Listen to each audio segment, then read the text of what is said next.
Let it be a Nick and Jane, and let it be a Mr. Smith, a banker of Nick and Jane. They both keep their money in his bank.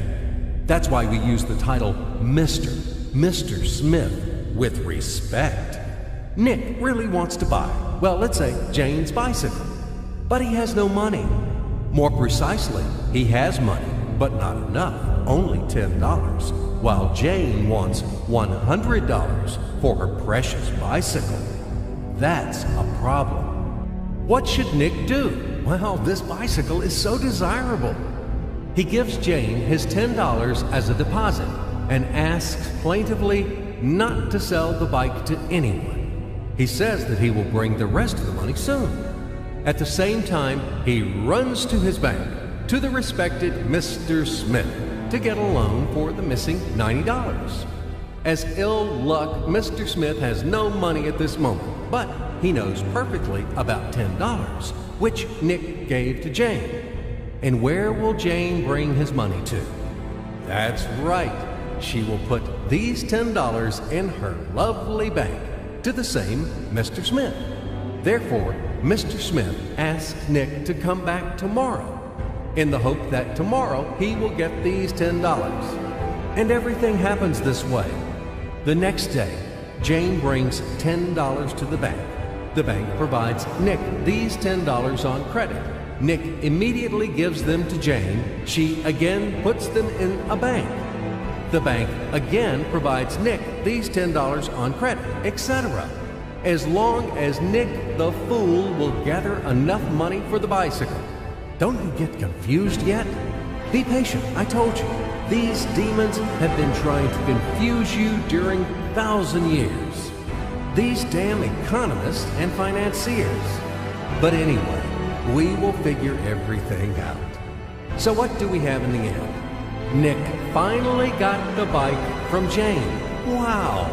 But at the same time, Nick owes $90 to the bank, Mr. Smith. And the bank, in its turn, owes $100 to Jane. In other words, those $10, which existed initially, have magically turned into $200, $190 of debts plus real $10. But these $10 would also turn into $1,000, even in $1 million or $1 billion, if Nick would make a more expensive purchase. In this case, our $10 would make the increasing number of its cycles, circuits from hands to hands. That's it. So, what happens in today's world? SOS! It appears that banks also make money out of thin air and multiply them. Not only Fed can produce money, but banks either. In short, everybody can do this, except you and me. We are not in the business at this celebration of life. I would like to print or draw some money as well. In fact, these banks multiply money without any control.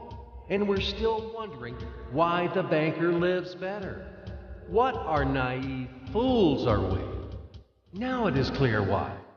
The one who produces the money, of course, lives better. But this is not enough. From this moment, poor Nick will never be able to repay his debts owed to the bank, no matter how hard he would work. Silly Nick doesn't know it yet, that he's in slavery to the bank, in credit bondage forever, because those $90 which he owes to Mr. Smith do not exist in nature at all. Sly Mr. Smith made his money out of nothing. He created them out of thin air, just one click. And $10 turned into $200. Yes, but you can object